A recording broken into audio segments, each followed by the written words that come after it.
السلام عليكم سيدنا الطاهر، أنت طاهر نفسا وقلبا وروح وقالبا، جزاكم الله خيرا.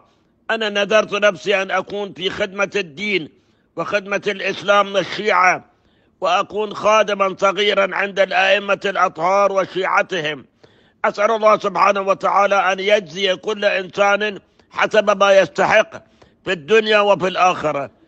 نحن علينا أن نقوم بواجبنا، والله سبحانه وتعالى وعد ووعده صادق، قال يا أيها الذين آمنوا إن تنصروا الله ينصركم ويثبت أقدامكم.